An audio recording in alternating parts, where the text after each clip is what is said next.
കവിഞ്ഞൊഴുകുമി അനുഗ്രഹം നിറഞ്ഞൊഴുകുമി അനുഗ്രഹം കവിഞ്ഞൊഴുകുമി അനുഗ്രഹം നിറഞ്ഞൊഴുകുമി അനുഗ്രഹം എൻ പാപവും ശാപവും ഒഴുകി ദൂരയാ ഞാൻ സൗഖ്യമാ നീതിയാ ദൈവ പൈതലാ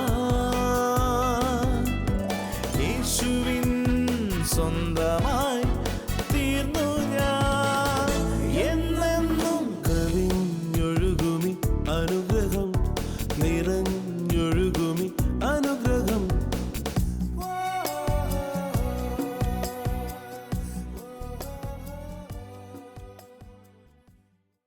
ഇനി എന്റെ ജീവിതം നിനക്കാ, ഇനിയുള്ള നാളുകൾ നിനക്കാ. ഇനി എന്റെ ജീവിതം നിനക്കാ, ഇനിയുള്ള നാളുകൾ നിനക്കാ. യേശുവേ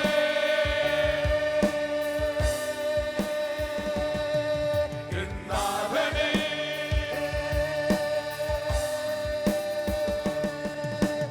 യേശുവേ എന്നാവനേ, യേശുവേ കർത്തനേ, നിന്നെപ്പോൽ സ്നേഹിതനാ വേറെ ആരുള്ളൂ. യേശുവേ എന്നാഥനേ, യേശുവേ കർത്തനേ, അങ്ങെപ്പോൽ സ്നേഹിതനായി വേറെ ആരുള്ളൂ. കരമുയർത്തി ഇനി എന്റെ ജീവിതം നിനക്കാ, ഇനിയുള്ള നാളുകൾ നിനക്കാ.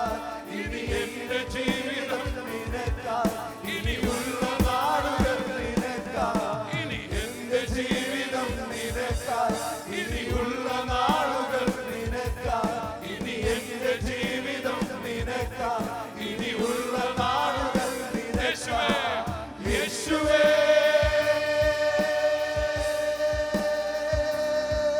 എന്നാഥനേ. കവിഞ്ഞൊഴുകുന്ന അനുഗ്രഹത്തിലേക്ക് ഒരിക്കൽ കൂടെ സ്വാഗതം. ലോകമെങ്ങും ഇന്റർനെറ്റിലൂടെ കാണുന്ന ഹെവൻലി ഫീസ്റ്റ് ടിവിയിലൂടെ കാണുന്നവർക്കും സ്വാഗതം. അത്ഭുത സാക്ഷ്യമാണ് ഞങ്ങളിവിടെ കേട്ടുകൊണ്ടിരിക്കുന്നത്. ഒരു സാക്ഷ്യത്തിൽ നിന്ന് ഒരു സാക്ഷ്യം, അതിൽ നിന്ന് അടുത്ത സാക്ഷ്യം, അത്ഭുതങ്ങൾ നടക്കുക. ഇവിടെ തൃപ്പൂണിത്തറയിൽ നോക്ക ടി വി പ്രേക്ഷകർ മുഴുവൻ നമ്മുടെ കൂടെയുണ്ട്. എല്ലാവരും ഒന്ന് കൈ വീശി ഒന്ന് കാണിച്ച്.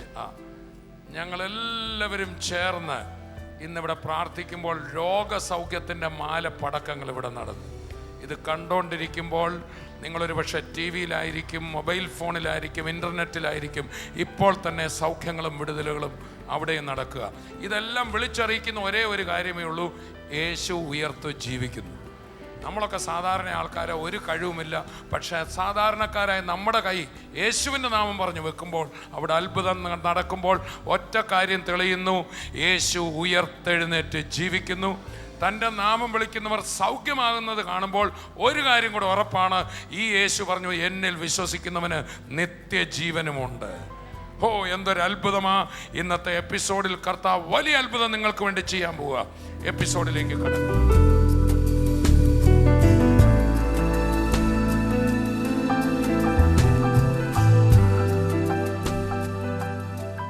ലൂക്കോസിന്റെ സുവിശേഷം 1-ാം അധ്യായം 28 മുതൽ 31 വരെ.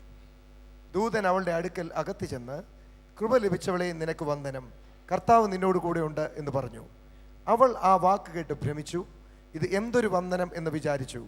ദൂതൻ അവളോട്, മറിയേ, ഭയപ്പെടേണ്ട, നിനക്ക് ദൈവത്തിൻ്റെ കൃപ ലഭിച്ചു.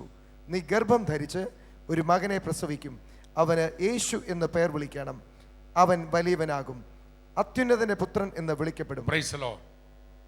അതിനിടയിൽ നമ്മൾ വായിച്ചൊരു വേദഭാഗം ഇങ്ങനെയാണ്: മറിയയെ, ഭയപ്പെടേണ്ട, നിനക്ക് ദൈവത്തിൻ്റെ കൃപ ലഭിച്ചു. ഇന്നത്തെ സന്ദേശം ഇതാണ്: ഭയപ്പെടേണ്ട, നിനക്ക് ദൈവത്തിൻ്റെ കൃപ ലഭിച്ചു. ചേർന്ന് കർത്താവിനെ സ്തുതിക്കണം. യോഹന്നാന്റെ സുവിശേഷം 1-ാം അധ്യായത്തിൽ നമ്മളിങ്ങനെ വായിക്കുന്നു: യേശു ക്രിസ്തു ഈ ലോകത്തിലേക്ക് വന്നതിനെ കുറിച്ച് പറയുമ്പോൾ കൃപയും സത്യവും യേശു മുഖാന്തരം വന്നു. ആ യേശു ക്രിസ്തു നിമിത്തം നമുക്ക് കൃപമേൽ കൃപ ലഭിച്ചിരിക്കുന്നു. തീത്തോസിന്റെ ലേഖനം പറയുമ്പോൾ ഇങ്ങനെയാണ്: സകല മനുഷ്യർക്കും രക്ഷാകരമായ ദൈവകൃപ ഉദിച്ചു. നമ്മൾ ഓർക്കും മറിയയ്ക്ക് ദൈവത്തിൻ്റെ കൃപ ലഭിച്ചു. യേശുവിൻ്റെ അമ്മയായ മറിയയ്ക്ക് നമ്മളവിടെ വായിക്കുകയാണ്, നിനക്ക് ദൈവത്തിൻ്റെ കൃപ ലഭിച്ചു. ഉറക്കെ പറഞ്ഞേ, കൃപ ലഭിച്ചു. ചില ആൾക്കാർ കൃപ നിറഞ്ഞ മറിയം എന്ന് പറയാറുണ്ട്. യെസ്, കർത്താവ് കൊടുത്ത കൃപയാൽ ആ മകൾ നിറഞ്ഞതിനായി നമുക്ക് കർത്താവിനെ സ്തുതിക്കാം. എന്നാൽ സ്വയമായിട്ടുള്ള കൃപയല്ല, ദൈവത്തിൻ്റെ കൃപ, കരുണ, ഫേവർ, മനസ്സലിവ് ലഭിച്ചു എന്നായി പറയുന്നു. Praise the Lord. പുതിയ നിയമത്തിൽ പല സ്ത്രീകളുടെ പേരുകൾ എഴുതിയിട്ടുണ്ട്. എന്നാൽ യേശുക്രിസ്തുവിൻ്റെ വംശാവലി മത്തായി എഴുതിയ സുവിശേഷത്തിൽ പറയുമ്പോൾ അവിടെ 5 സ്ത്രീകളുടെ പേര് എഴുതിയിട്ടുണ്ട്. ആ വംശാവലിയിൽ മുഴുവൻ പുരുഷന്മാരുടെ പേരുകളെ ഉള്ളൂ.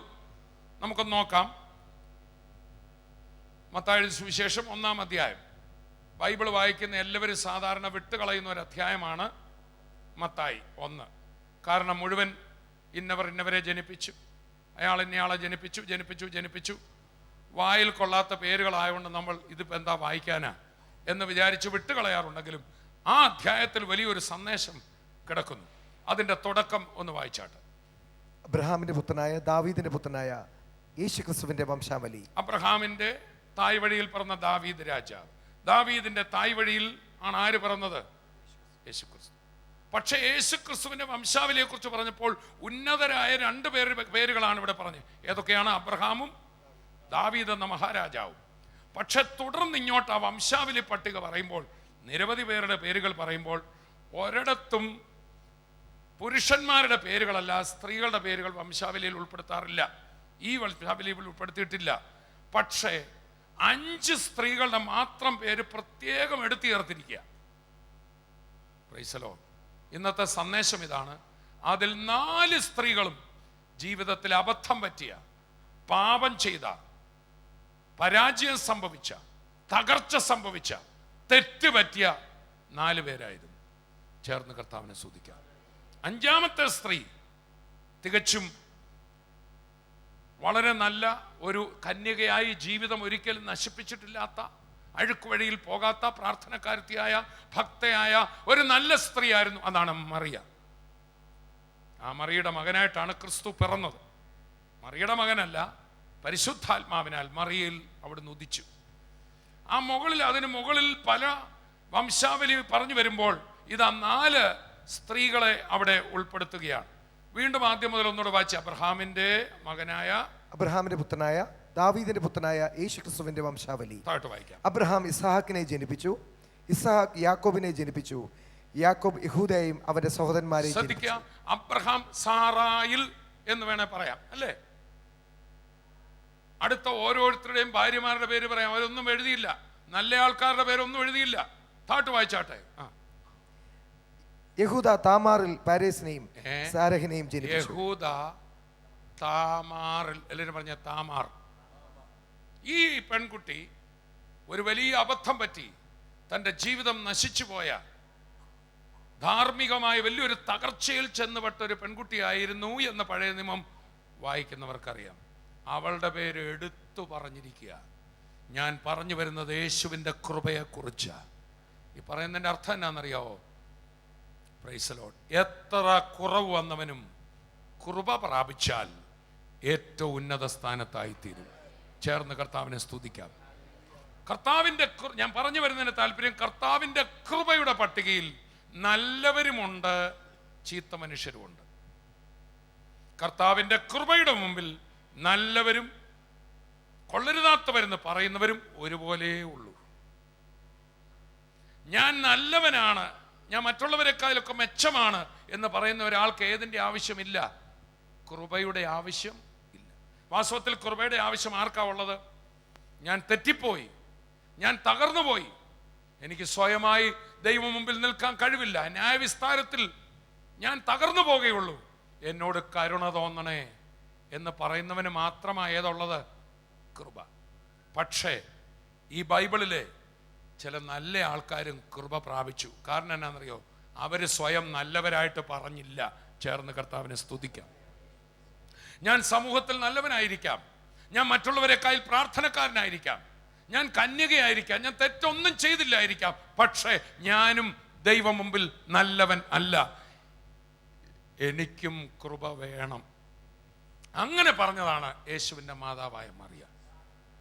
കൃപ ലഭിച്ച 5 സ്ത്രീകളുടെ പേരാണ് ഇവിടെ പറഞ്ഞിരിക്കുന്നത്. ചേർന്ന് കർത്താവിനെ സ്തുതിക്കാം. ആമേൻ. പാപം ചെയ്ത് വാസ്തവത്തിൽ കൃപ വേണം, കൃപയാൽ അല്ലാതെ രക്ഷയില്ലേ എന്ന് പറഞ്ഞ 4 സ്ത്രീകളും, വേണമെങ്കിൽ ഞാൻ മെച്ചമാ, ഞാൻ കന്യകയാ, എനിക്ക് കുഴപ്പമൊന്നുമില്ല, എനിക്ക് പ്രത്യേകിച്ച് കൃപയുടെ ഒന്നും ആവശ്യം ഇല്ല എന്ന് പറയാമായിരുന്ന ഒരു സ്ത്രീ അത് പറയാതെ, ഞാനും തിരുമുമ്പിൽ ഒന്നുമല്ല, ഐ നീഡ് യുവർ ഗ്രേസ് എന്ന് പറഞ്ഞ മറിയ എന്ന മഹത് സ്ത്രീയും, അങ്ങനെ 5 പേരെയാണ് നമ്മളിവിടെ കാണുന്നത്. ചേർന്ന് കർത്താവിനെ സ്തുതിക്കാം. ഞാൻ ഇന്നത് പറയുമ്പോൾ ഈ ലോകത്തിലെ ഏറ്റവും വലിയ മാന്യൻ എന്ന് പറയുന്ന ആളെയും ഈ ലോകത്തിലെ ഏറ്റവും വലിയ ക്രിമിനൽ എന്ന് പറയുന്ന ആളെയും ഒരേ ക്യൂവിലാണ് കർത്താവ് നിർത്തിയിരിക്കുന്നത്. ചേർന്നൊരു ഹല്ലേലൂയ പറഞ്ഞു. അടുത്തിരിക്കുന്ന എല്ലാവരോടും പറഞ്ഞാട്ടെ, നമ്മൾ ഒരേ ക്യൂവിലാണ്. ദൈവകൃപയുടെ മുമ്പിൽ നമ്മൾ ഒരേ ക്യൂവിലാണ്. ഇന്ന് എന്നെ കേൾക്കുന്ന, ടി വിയിലൂടെ എന്നെ കേൾക്കുന്ന, ഈ ഓഡിറ്റോറിയത്തിലിരുന്ന് കേൾക്കുന്ന എത്ര പേര് പറയുന്നു, എനിക്കും ദൈവത്തിൻ്റെ കൃപയാ വേണ്ടിയെന്ന്? ആർക്കാ കൃപ? സ്വന്തമായി, സ്വന്തം വിശുദ്ധി കൊണ്ട്, സ്വന്തം പ്രാർത്ഥന കൊണ്ട്, സ്വന്തം നേർച്ച കൊണ്ട്, കാഴ്ചകൾ കൊണ്ട്, സ്വന്തം പെർഫെക്ഷൻ കൊണ്ട് എനിക്ക് ദൈവത്തെ പ്രസാദിപ്പിക്കാൻ ഒക്കില്ല. എനിക്ക് പരിപൂർണതയുള്ള ആളല്ല. അവിടുത്തെ കൃപ കൊണ്ട് എങ്ങനെയെങ്കിലും എന്നെ കയറ്റിയാലേ രക്ഷയുള്ളൂ എന്ന് പറയുന്നവർക്ക് ആ കൃപ വേണ്ടിയത്. ആ പറയുന്ന ക്യൂവിൽ നിൽക്കാൻ ആഗ്രഹിക്കുന്നവർ ഒന്ന് കൈ ഉയർത്തിപ്പിടിക്കാം. അങ്ങനെയാണെങ്കിൽ ഇന്ന് ഞാൻ പറയട്ടെ, ലോകം മുഴുവൻ മഹാപാപി എന്ന് തള്ളിക്കളഞ്ഞൊരു വ്യക്തിയാണോ നീ? കുലപാതകി എന്ന്, വ്യഭിചാരി എന്ന് തള്ളിക്കളഞ്ഞൊരു വ്യക്തിയാണോ? കൃപയുടെ മുമ്പിൽ നിനക്കും നിൽക്കാം. ചേർന്ന് കർത്താവിനെ സ്തുതിക്കാം. ഹല്ലേലൂയ. അപ്പോൾ തന്നെ ലോകം മുഴുവൻ നല്ലയാള്, ഇങ്ങേപ്പോരെ പോലെ നല്ല മനുഷ്യൻ ഇല്ല എന്ന് പറഞ്ഞ വ്യക്തിയാണോ? കൃപയില്ലാതെ നിനക്കും ദൈവം മുമ്പിൽ നിൽക്കാൻ ഒക്കത്തില്ല. ചേർന്ന് കർത്താവിനെ സ്തുതിക്കാം.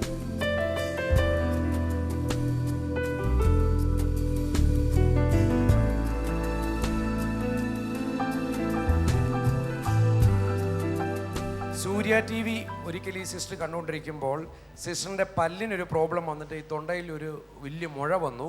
അത് പഴുത്ത് നിൽക്കുക, വാവ് തുറന്ന് മിണ്ടാൻ പറ്റുന്നില്ല. അതീവ വേദനയോടെ ഭാരപ്പെട്ടിരിക്കുമ്പോൾ തങ്കു ബ്രദർ പറയുകയാണ്, ഇതുപോലെ തൊണ്ടയിൽ ഒരു മുഴയായിട്ട് അത് പൊട്ടുന്ന രീതിയിൽ പഴുത്ത് നിൽക്കുന്ന ഒരു സഹോദരിയെ യേശു ഇപ്പോൾ തൊടുകയാണെന്ന് പറയുമ്പോൾ സിസ്റ്ററിന് യേശു എന്ന് വിളിക്കാൻ പറ്റുന്നില്ല. പക്ഷേ വിശ്വാസത്തിൽ വരാത്ത ആങ്ങള ഇത് കണ്ടിട്ട് യേശുവെ എന്ന് വിളിച്ച സമയത്ത് തന്നെ ഈ മുഴ പൊട്ടി പഴുപ്പ് വെളിയിലോട്ട് വരാൻ തുടങ്ങി.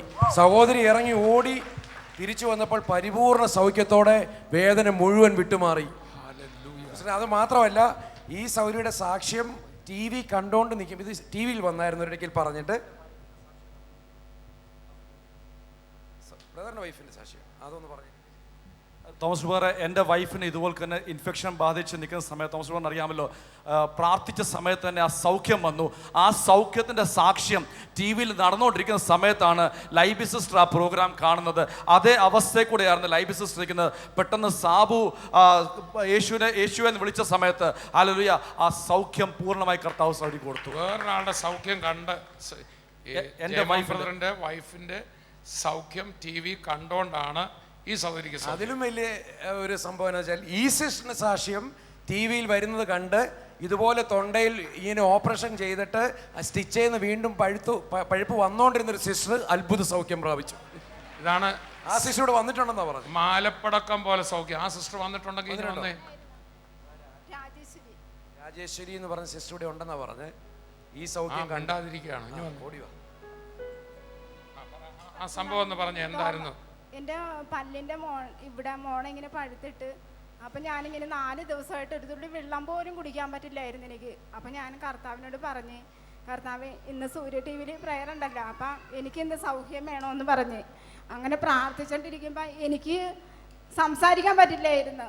അപ്പം ഇങ്ങനെ പ്രാർത്ഥിച്ചുകൊണ്ടിരിക്കുന്ന സമയത്ത് കരഞ്ഞിട്ട് കണ്ണുനീര് മാത്രമേ വരുള്ളൂ, ശബ്ദം പുറത്തോട്ട് വരില്ല. എൻ്റെ ആങ്ങളൊന്നും വിശ്വാസം വന്നിട്ടുണ്ടായിരുന്നില്ല. അപ്പം ഇങ്ങനെ അപ്പൊ എനിക്ക് വാതർന്ന് പ്രാർത്ഥിച്ച് അപ്പം തന്നെ എൻ്റെ ആങ്ങളെ പറഞ്ഞ് തൻ്റെ കാര്യം പറയണേന്ന് പറഞ്ഞിട്ട് യേശുവേന്ന് അവനാ വിളിച്ചത്. അങ്ങനെ എൻ്റെ ആങ്ങളെ അങ്ങനെയാണ് വിശ്വാസത്തിൽ വന്നത്. അത് കണ്ടിട്ട് അപ്പം തന്നെ ഇത് പൊട്ടി. ആ പഴുപ്പല്ല പൊട്ടി. ഞാൻ പുറത്തോട്ട് ഓടി. അപ്പം തന്നെ പൊട്ടിയൊരു ശബ്ദം കേൾക്കായിരുന്നു. അപ്പം പുറത്തോട്ട് പോയി. അങ്ങനെ ഈ പഴുപ്പെല്ലാം പോയി വായിന്ന്. ആ സാക്ഷ്യം ടി വിയിൽ വന്നപ്പോഴത്തേനും ഈ സഹോദരി വന്ന്. അപ്പൊ ഈ സഹോദരി കണ്ട് വൈഫ് ഇവിടെ വന്നിട്ടുണ്ടോ? മാലപ്പടക്കം എല്ലാം കൂടെ നിൽക്കുകയാണ്. നല്ലതായിരുന്നു. നീ ഒന്ന് കരമടിച്ചൊന്ന് ഇത് കൊള്ളാം. ആദ്യം കർത്താവ് എന്തോ ചെയ്താലും വെറൈറ്റിയെ ചെയ്യത്തുള്ളൂ. നല്ല കർത്താവിനെ ഒന്ന് സ്തുതിച്ച് സ്വത്രം. ഡെന്റിസ്റ്റിന്റെ പല്ലാണ് യേശു ആദ്യം സൗഖ്യമാക്കിയത്. ഡെന്റിസ്റ്റിന്റെ പല്ല് സൗഖ്യമായി സാക്ഷ്യം കണ്ട് ഈ സൗകര്യ സൗഖ്യമായി. ഈ സൗകര്യ സൗഖ്യമായത് കൊണ്ട് ഈ സൗകര്യ സൗഖ്യം. എന്തോ മോനാണ് സൗഖ്യം. മോൻ എന്തായിരുന്നു? മോന് തൊണ്ടയിൽ ഇങ്ങനെ ഒരു ഓപ്പറേഷൻ കഴിഞ്ഞതാണ്. അപ്പൊ വീണ്ടും അത് പഴുത്ത്. ടി വിയിൽ പ്രോഗ്രാം കണ്ടപ്പോൾ ലൈബിയുടെ ഇത് കണ്ട് ഞാൻ ലൈബിയോട് ചോദിച്ചു. അങ്ങനെ ഇടപ്പള്ളി വന്നപ്പോൾ ബ്രദറാണ് ആദ്യമായിട്ട് അവിടെ ഉണ്ടായത്. അന്ന് പിന്നെയും പോയി കോട്ടയത്ത് പഴുപ്പായ കാരണം. ഇപ്പം എൻ്റെ മോനിപ്പോൾ ഒരു കുഴപ്പവുമില്ല. പഴുപ്പും ഒന്നും മരുന്നുമില്ല. മരുന്നും കഴിക്കണ്ടെന്ന് പറഞ്ഞു. ഇപ്പൊ സൗഖ്യമായി. അവന് പൂർണ്ണ സൗഖ്യമായി. കരമടിച്ച് കർത്താവിനെ സ്തുതിക്കാം. ഇതിന്റെ തുടക്കം ഇവിടുന്നാണ്. ആ സാക്ഷ്യം നമ്മൾ കേട്ടിട്ടുള്ളതാണെങ്കിലും എന്നാ ഒന്നുകൂടെ പറഞ്ഞു. ബ്രദറെ, ഒരു 3 ദിവസം 2005 3 ദിവസമായിട്ട് ശരിക്കും പല്ലിനകത്ത് ഭയങ്കര വേദനയും ഇൻഫെക്ഷൻ കാരണത്താൽ ഭക്ഷണം പോലും കഴിക്കാൻ വയ്യാത്തൊരവസ്ഥയിലായിരുന്നു. കുറുന്തോട്ടിക്ക് വാദം വന്നെന്ന് പറഞ്ഞ പോലെ ദന്ത ഡോക്ടർക്കുടെ പല്ലിന് പ്രശ്നമായി. ഓക്കെ, അന്നേരം മെഡിസിൻ എടുക്കുന്നില്ല എന്ന് തീരുമാനിച്ചു. ഞാൻ വ്യാഴാഴ്ച രാവിലെ ഞാനിരുന്ന് TV പ്രോഗ്രാം കാണുമ്പോൾ റോസ് അകത്തെ ബെഡ്റൂമിൽ കിടന്ന് ഉറങ്ങുക. രാവിലെ 6:30 മണിക്കത്തെ ഏഷ്യാനെറ്റിൻ്റെ പ്രോഗ്രാമായിരുന്നു. 30 മിനിറ്റിൻ്റെ പ്രോഗ്രാം കഴിഞ്ഞ് അവസാനം തങ്കുപേറും തോമസ് ഉള്ളവരും കൂടി ഇങ്ങനെ പ്രാർത്ഥിക്കുക. ഈ സമയം കർത്താവിൻ്റെ ആത്മാവ് ഇങ്ങനെ സംസാരിക്കുന്നു. ഒരു രോഗി വായിക്കാത്ത ഇൻഫെക്ഷൻ ബാധിച്ച് ഭയങ്കര ബുദ്ധിമുട്ടിൽ കഴിയുന്നുണ്ട്. ഈ സമയം ആ രോഗി സൗഖ്യമാകുവാന്ന് പറഞ്ഞു. വൈഫ് അകത്തെ മുറി കിടക്കുമ്പോൾ ആകെ കൂടി കേട്ടത് ഈ ഒരു സംഭവം മാത്രമേ ഉള്ളൂ. ഓടി പുറത്ത് വന്നിട്ട് ചോദിച്ചു, ഇപ്പം എന്തുവാ പറഞ്ഞെന്ന് ചോദിച്ചു. ഞാൻ പറഞ്ഞു, ഇങ്ങനെ വായിക്കാത്ത ഇൻഫെക്ഷൻ ബാധിച്ച വ്യക്തി സൗഖ്യമാകുമെന്ന് പറഞ്ഞു. അപ്പോൾ തന്നെ വാ തുറന്നപ്പോൾ ആ ഇൻഫെക്ഷൻ്റെ ഒരു ട്രേസ് പോലും ഇല്ലാതെ കർത്താവ് സൗഖ്യമാക്കി. അപ്പോൾ തന്നെ അതെ, ആ സമയം തന്നെ മാറി. ഫുള്ളായിട്ട് ഇൻഫെക്ഷൻ മാറി. ഓക്കെ ആയി. ഫുള്ള് ആ ഇൻഫെക്ഷൻ്റെ എല്ലാ ട്രേസും മാറി. കരമടിച്ച് കർത്താവ്. തോമസ് ബ്രദറെ, ഈ സഹോദരി കഴിഞ്ഞ ഒരാഴ്ചയായിട്ട് നല്ല പനി കാണത്താൽ അനങ്ങാൻ വയ്യാതെ ഭയങ്കര ബുദ്ധിമുട്ടി കൂടെ നിൽക്കുമായിരുന്നു. കാലിലും ഭയങ്കര വേദനയായിരുന്നു. കാലിൻ്റെ നരമ്പൊക്കെ പിടച്ച് നടക്കാൻ പോലും വയ്യാതെ രാവിലെയും വൈകിട്ടും ഇഞ്ചക്ഷൻ എടുത്ത് ബുദ്ധിമുട്ട് നിൽക്കുമായിരുന്നു. മിനിഞ്ഞാന്ന് രാത്രി കിടന്ന് ഉറങ്ങുമ്പോഴും ഭയങ്കര വേദനയായിരുന്നു. രാത്രി 2 മണിക്ക് എഴുന്നേറ്റ് വേദന കാണത്താൽ ഉറക്കം പോലും ഇല്ലാതെ എഴുന്നേറ്റ് കാല് തിരുമ്പി പ്രാർത്ഥിച്ചുകൊണ്ട് നിൽക്കുക. ഒരു ശകലം പോലും ഉറങ്ങാൻ പറ്റുന്നില്ലായിരുന്നു. രാവിലെ 6:30 ആയപ്പം പെട്ടെന്ന് ഓർത്തു, ഇന്ന് രാവിലെ TV പ്രോഗ്രാം ഉണ്ടല്ലോ. സൂര്യ TV പ്രോഗ്രാം ഓൺ ചെയ്ത് കണ്ടുകൊണ്ടിരിക്കുന്ന സമയത്ത് ഒരു ക്യാൻസർ രോഗിയുടെ സൗഖ്യം അവിടെ വിളിച്ചു പറഞ്ഞപ്പോൾ ഈ സഹോദരി ഇങ്ങനെ പറഞ്ഞു, കർത്താവെ, ആ ക്യാൻസർ രോഗിയെ സൗഖ്യമാക്കാൻ പറ്റുമെങ്കിൽ എൻ്റെ കാലിൻ്റെ വേദനയും സൗഖ്യമാക്കുമല്ലോ എന്ന് പറഞ്ഞ് പ്രാർത്ഥിച്ചു. ആ സമയത്ത് തങ്കുപോറും തോമസ് വരും കൂടെ പ്രാർത്ഥിക്കാൻ തുടങ്ങിയപ്പോൾ ഇങ്ങനെ പറഞ്ഞു, ഒരു സഹോദരി ക്രീം കളറിലെ നൈറ്റിയിൽ പുള്ളി പാടുള്ള ഇട്ട് ഇരിക്കുന്ന ഒരു സഹോദരി കാല് തിരുമിക്കൊണ്ടിരിക്കുന്നുണ്ട്. ഈ സമയം സഹോദരി സൗഖ്യമാകുവാൻ പോകുവാന്ന് പറഞ്ഞു. ഈ കഴിഞ്ഞ ആഴ്ചയിലത്തെ പ്രോഗ്രാം തങ്കു ബ്രദർ ഞങ്ങൾ ഒന്നിച്ചെടുക്കുമ്പോൾ പ്രാർത്ഥിച്ചുകൊണ്ട് പറഞ്ഞു, ഏറ്റവും രസം ഈ സാക്ഷ്യം വേറെ 2 എണ്ണം കൂടെ ഇതേ അനുഭവം, ഇതേ നൈറ്റി കളറുള്ള ആള് വെരിക്കോസ് വൈൻ സൗഖ്യമായത് പ്രയർ ടവറിൽ വിളിച്ചു പറഞ്ഞു, ഒരാൾ എന്നെ വിളിച്ചു പറഞ്ഞു. അങ്ങനെ 2 അത്ഭുതം നടന്നു. സോഫയിലിരുന്ന് ഒരു സഹോദരി കാലിങ്ങനെ തിരുമ്മിക്കൊണ്ടിരിക്കണ്ടെന്ന് പറഞ്ഞു. അപ്പം തങ്കുബ്രദറും കാല് തിരുമണ്ടായിരുന്നു മുട്ടയിൽ വെച്ച്. അപ്പം ഞാൻ തിരുമ്മിക്കൊണ്ടിരിക്കേണ്ടായിരുന്നു. അപ്പം പറഞ്ഞു, ക്രീം കളർ നൈറ്റിയിൽ പൂക്കളുള്ള നൈറ്റി ഇട്ടുകൊണ്ടാണ് ഇരിക്കുന്നത്. അത് പരിശുദ്ധാത്മാവ് ഇപ്പം എന്നോട് സംസാരിച്ചതാണ്, ഇപ്പോൾ തന്നെ സൗഖ്യമാണെന്ന് പറഞ്ഞു. അപ്പം തന്നെ ഞാനവിടെ ഇരുന്ന് കഴിഞ്ഞു. പെട്ടെന്ന് തന്നെ എൻ്റെ കാലിൽ ആരോ തൊട്ടു. അപ്പം ഈ കാല് താഴെ ചവിട്ടാൻ പാടില്ലായിരുന്നു. 2 മണിക്ക് മുതലിരുന്ന് ഞാൻ ഇങ്ങനെ സോഫയിലിരുന്ന് പ്രാർത്ഥിച്ചുകൊണ്ടിരുന്ന് ചാനലൊക്കെ മാറ്റി വെച്ചുകൊണ്ടിരുന്നു. അപ്പോഴാണ് 6:30 ഈ സൂര്യയിൽ ഇത് കണ്ട. അപ്പം ഞാൻ എന്നിട്ട് ഈ കാലയിൽ ആരോ തൊട്ട പോലെ തോന്നിയോ? യേശു വന്ന് തൊട്ടു. എന്നിട്ട് ഇത് കേട്ടിട്ട് നമുക്കൊന്ന് കരമടിച്ച് കർത്താവിനെ സ്തുതിക്കണം. എന്നിട്ട് ഞാൻ വേഗം ചാടി എണീറ്റ് ചവിട്ടാൻ പാടായിരുന്ന കാല് താഴെ ചവിട്ടി ഞാൻ ഓടി നടന്നു അതിൽ കൂടെ. അപ്പം എനിക്ക് സൗഖ്യമായി. ഞരമ്പൊക്കെ പൊങ്ങിയതായിരുന്നു, ഞരമ്പെല്ലാം താന്ന് കാലിപ്പോൾ നല്ല നോർമലായി. സഹോദരി ഇങ്ങനെയാ പറഞ്ഞത്. ഇന്നലെ ഉച്ചയ്ക്ക് വിളിച്ചിട്ട് പറഞ്ഞു, ബ്രദറെ എൻ്റെ കാല് കാണാൻ അങ്ങ് ബെസ്റ്റ് ആയിരിക്കുക, ആ നരമ്പെല്ലാം ആ നോർമലായ രീതിയിൽ തന്നെ കർത്താവ് നോർമലായി. കരമടിച്ച് നമുക്ക് കർത്താവിനെ സ്തുതിക്കാം. ചേർന്നൊരു ഹല്ലേലൂയ പറഞ്ഞാട്ടെ. 1.5 വയസ്സുള്ളപ്പോൾ മുതൽ ഈ കുഞ്ഞിൻ്റെ ചെവിയിൽ നിന്ന് ഒരു ഹോള് വന്നിട്ട് പഴുപ്പൊഴുകിക്കൊണ്ടിരിക്കുകയായിരുന്നു. ഇപ്പോഴും പഴുപ്പൊഴുകിക്കൊണ്ടാണ് ഇവിടെ നിന്നത്. പ്രാർത്ഥിച്ചുകൊണ്ടിരുന്നപ്പോൾ കുഞ്ഞ് പറയും, എൻ്റെ ചെവിക്കകത്തോട്ട് വലിയൊരു കാറ്റ് വന്നടിച്ചു. ഇപ്പോൾ അവൾക്ക് അറിയാം, ആ ഒഴുക്ക് അവിടെ നിന്നു. പൂർണ്ണ സൗഖ്യം യേശു കൊടുത്തു. ആണോ മോളെ?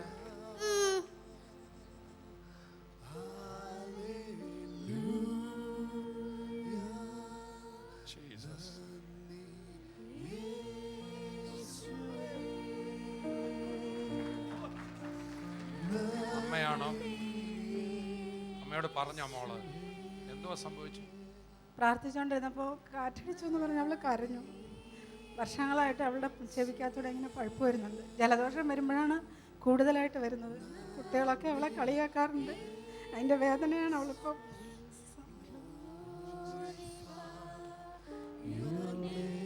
ഈ കുഞ്ഞിൻ്റെ കുരുന്ന് ഹൃദയം വളരെ വേദനിച്ച് ഇത് പറഞ്ഞ് എല്ലാവരും കളിയാക്കി. കർത്താവ് പിടിവിച്ച സന്തോഷത്തിൻ്റെ കണ്ണുനീര്. മോളെ പഴുപ്പ് വരുന്ന നിന്നോ?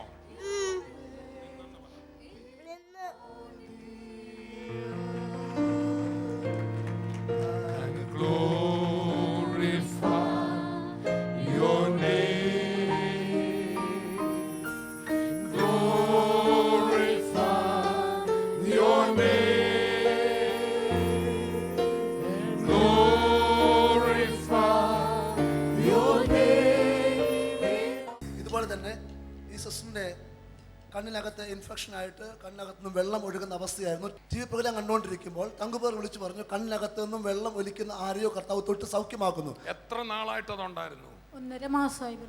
1.5 മാസമായി. ഞാൻ പാത്രം കഴുകിക്കൊണ്ടിരിക്കുകയായിരുന്നു. അപ്പോൾ കണ്ണിലേക്ക് ഇങ്ങനെ സോപ്പും വെള്ളം കൂടി തെറിച്ച്.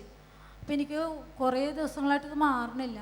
ഞാൻ എന്നും രാവിലെ ഞാൻ എഴുന്നേറ്റ് കുറച്ച് നേരം ഇങ്ങനെ കണ്ണടിച്ചിരുന്ന് കണ്ണുനീരിങ്ങനെ ഒഴുകും. ഇതിങ്ങനെ അനങ്ങണ കുത്തിക്കൊള്ളണ പോലെ തോന്നും. അങ്ങനെ അത് കഴിഞ്ഞ് ഞാൻ എഴുന്നേറ്റ് രാവിലെ അടുക്കള വന്ന് പാചകം ചെയ്തുകൊണ്ടിരിക്കുമ്പോഴത്തേനും തങ്കപ്പ വിളിച്ചു പറയാം. അവിടെ TV പ്രോഗ്രാമിൽ തങ്കു ബ്രദർ വിളിച്ചു പറയുക എന്തുവാ? വലത് കണ്ണിൽ അസ്വസ്ഥത അനുഭവിക്കുന്ന സഹോദരനെ കർത്താവ് സുഖപ്പെടുത്തുന്നു പറഞ്ഞു. ഞാൻ വേഗം എൻ്റെ കാര്യമില്ല പറഞ്ഞപ്പോൾ വേഗം കണ്ണിൽ ഇങ്ങനെ കൈവച്ച് ഞാൻ സങ്കടം കൊണ്ട് കരഞ്ഞിങ്ങനെയാണ്. അപ്പം ആ കണ്ണുനീരി കൂടി ഇങ്ങനെ എന്തോ ഒരു കല്ല് പോലെ സാധനം ഇങ്ങനെ ഉരുണ്ട് പോകുന്നു. കിട്ടിയോ? ആ കണ്ണുനീരിനകത്തൂടെ കല്ല് പോലെ എന്തോ ഒഴുകി അങ്ങ് പോയി. അതോടെ സൗഖ്യമായി. അപ്പം ഞാൻ അപ്പം തന്നെ പിള്ളേർ 2 പേരും ഉണ്ടായിരുന്നു. അവരെ കാണിച്ചു കൊടുത്തു. ചേട്ടനെ എഴുന്നേപ്പോൾ ചേട്ടനെ കാണിച്ചു കൊടുത്തു. പിറ്റേ ദിവസം ഞാൻ രാവിലെ വെള്ളിയാഴ്ചയല്ലേ റോഷി ബ്രദറിനെ കൊണ്ടുവന്ന് ചർച്ചിൽ കൊണ്ടുവന്ന് കാണിച്ച് ഈ കല്ല് ഒരു സാക്ഷ്യം കാണിച്ചു. അത്ഭുത സാക്ഷ്യം. പിന്നെ ഇതുവരെ ഒരു കുഴപ്പമില്ല. ഇല്ല. പ്രിയപ്പെട്ടവരെ, ഇതേ അത്ഭുതങ്ങൾ, വിടുതലുകൾ, നിങ്ങൾ കണ്ടോണ്ടിരുന്ന ആ സൗഖ്യങ്ങൾ നിങ്ങളുടെ ഭവനത്തിൽ നടക്കാൻ പോവുക. ഈ രോഗസൗഖ്യങ്ങളെല്ലാം തെളിയിക്കുന്ന ഒരു കാര്യമുണ്ട്. യേശു ഉയർത്തു ജീവിക്കുന്നു. ആ യേശു നിങ്ങളുടെ സമീപമുണ്ട്. നിങ്ങളൊരു പക്ഷേ TV-യിലായിരിക്കാം, മൊബൈൽ ഫോണിലായിരിക്കാം കാണുന്നത്. യേശു നിങ്ങളെ തൊടാൻ പോവുക. ഈ സഹോദരിമാർക്കിടെ ഇൻഫെക്ഷനെ വിടുവിച്ചവൻ, മുഴ പൊട്ടി ഒഴുകുന്ന നിലയിൽ ഈ സിസ്റ്ററിനെ സൗഖ്യമാക്കിയ കർത്താവ് ഇപ്പോൾ തന്നെ ചില ഇൻഫെക്ഷനുകൾ സൗഖ്യമാക്കും. ഇപ്പോൾ തന്നെ തളർന്നു കിടക്കുന്നവർ എഴുന്നേക്കും. ഇപ്പോൾ തന്നെ ചില മുഴകൾ അപ്രത്യക്ഷമാകും. ഓപ്പറേഷൻ ചെയ്യണമെന്ന് പറഞ്ഞ ചില കാര്യങ്ങൾ ഇപ്പോൾ തന്നെ വിടുതലാകാൻ പോകുകയാണ്. ഇപ്പോൾ എന്നോടൊപ്പം ഇവിടെ ഇരിക്കുന്ന ആയിരക്കണക്കിന് ദൈവമക്കൾ നിങ്ങൾക്ക് വേണ്ടി പ്രാർത്ഥിക്കുക. എല്ലാവരും കൈ നീട്ടി പ്രാർത്ഥിച്ചാട്ടെ. യേശു ക്രിസ്തുവിൻ്റെ നാമത്തിൽ, യേശു ക്രിസ്തുവിൻ്റെ നാമത്തിൽ കർത്താവേ, ഞങ്ങൾ ചേർന്ന് പ്രാർത്ഥിക്കുന്നു. ആയിരക്കണക്കിന് സാക്ഷികളോട് ചേർന്ന് ഞങ്ങൾ പ്രാർത്ഥിക്കുമ്പോൾ ഇപ്പോൾ തന്നെ രോഗബന്ധനങ്ങൾ അഴിയട്ടെ. ഇത് കേട്ടോണ്ട് കട്ടിലിൽ തളർന്ന് കിടക്കുന്ന വ്യക്തിയുണ്ട്. ആ അടുത്ത് നിൽക്കുന്നയാൾ ആ ശരീരത്ത് പോയെന്ന് കൈവച്ച് ഒരു ആക്സിഡൻറ്റിന് ശേഷം 3 വർഷമായി കാലനക്കാൻ മേലാതെ കിടക്കുന്ന വ്യക്തി സൗഖ്യം പ്രാപിക്കുക. യേശുവിൻ്റെ നാമത്തിൽ സ്ട്രോക്ക് വന്നിട്ട് ശരീരം അനക്കാൻ മേലാത്ത വ്യക്തി സൗഖ്യമാകുന്നു. ചിലരുടെ യൂട്രസിലെ മുഴ അപ്രത്യക്ഷമാകുന്നു, ഉദര രോഗം വിട്ടുമാറുന്നു, കണ്ണിന് കാഴ്ച ലഭിക്കുന്നു. ലോകമെങ്ങും ഇത് കണ്ടുകൊണ്ടിരിക്കുന്ന സ്ഥലങ്ങളിൽ സൗഖ്യം സംഭവിക്കുന്നു. യേശു ക്രിസ്തുവിൻ്റെ നാമത്തിൽ സൗഖ്യമാകട്ടെ. കർത്താവെ, വിടുവിക്കുന്നതിനായി നന്ദി. യേശുവിൻ നാമത്തിൽ തന്നെ ആമേൻ. ശ്രദ്ധിക്കുക, യേശു രോഗിക്ക് പ്രാർത്ഥിക്കാനല്ല പറഞ്ഞത്, രോഗിയെ സൗഖ്യമാക്കാൻ. രോഗിക്ക് പ്രാർത്ഥിക്കുന്ന പരിപാടിയില്ല ഇല്ല യേശുവിന്. സൗഖ്യമാക്കുന്നതേ ഉള്ളൂ. നിങ്ങളെ സൗഖ്യമാക്കിയിട്ടുണ്ട്. ചാടി എഴുന്നേറ്റാട്ടെ, കൈ അനക്കിയാട്ടെ, കാലനക്കിയാട്ടെ, കർത്താവ് നിങ്ങളെ വിടുവിച്ചിട്ടുണ്ട്. ആ സൗഖ്യത്തിൻ്റെ സാക്ഷി ഇപ്പോൾ തന്നെ ഞങ്ങൾക്ക് കേൾക്കണം. ഈ കാണുന്ന നമ്പറുകളിൽ വിളിച്ചറിയിക്കണം. അടുത്ത TV പ്രേക്ഷക മീറ്റിങ്ങിൽ വരണം. നിങ്ങളുടെ സാക്ഷ്യം കേൾക്കാൻ ഞങ്ങൾ ആഗ്രഹിക്കുന്നു. ഒന്ന് എഴുന്നേറ്റ് കൈ ഒന്ന് ചലിപ്പിച്ച് അത്ഭുതങ്ങൾ കർത്താവ് ചെയ്തുകൊണ്ടിരിക്കുക. അടുത്ത എപ്പിസോഡിൽ വീണ്ടും നമുക്ക് കാണാം. അതുവരെയും കർത്താവ് തൻ്റെ കൃപയിൽ നമ്മെ സൂക്ഷിക്കട്ടെ. I bless you in Jesus name. Thank you brother മധ്യപ്രദേശിലെ ഹട്ടായിൽ ശുശ്രൂഷിക്കുന്നു. ഫെബ്രുവരി 16, 17, 18. പ്രാർത്ഥിക്കുക, പങ്കാളിയാവുക. ഫെബ്രുവരി മാസം 16, 17, 18 3 ദിവസം ഞാൻ ഹട്ടായിലേക്ക് വരുക. മധ്യപ്രദേശ് ഹട്ടായിലേക്ക്. Very excited to come. വളരെ ഉത്സാഹമാണ്. ഫെബ്രുവരി 16, 17, 18 നിങ്ങളോട് കൂടെ മധ്യപ്രദേശിൽ ഹട്ട എന്ന് പറഞ്ഞ സ്ഥലത്തായിരിക്കും. I really am excited. So മധ്യപ്രദേശിലും ചുറ്റുമുള്ള നമ്മുടെ TV പ്രേക്ഷകർ നമുക്കൊന്നിച്ച് അവിടെ കാണാൻ പറ്റും എന്ന് ഞാൻ വിശ്വസിക്കുന്നു. പ്രാർത്ഥിക്കുകയും വേണം. കണ്ടുകൊണ്ടിരിക്കുന്ന ഓരോരുത്തരും പ്രാർത്ഥിക്കണം. ഫെബ്രുവരി മാസം 16, 17, 18 ഹട്ട. തങ്കു ബ്രദർ മധ്യപ്രദേശിലെ ഹട്ടായിൽ ശുശ്രൂഷിക്കുന്നു.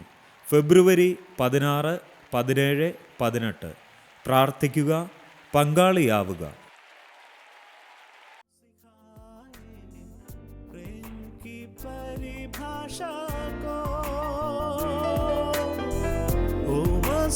तूने हमको सिखाए प्रेम की परिभाषा को।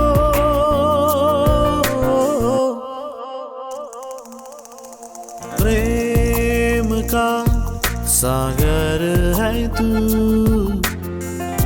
चांदी का राजकुमार है तू। प्रेम का सागर है तू, चांदी का राजकुमार है तू। चरणों में आकर हाथ उठाकर करते हैं तेरे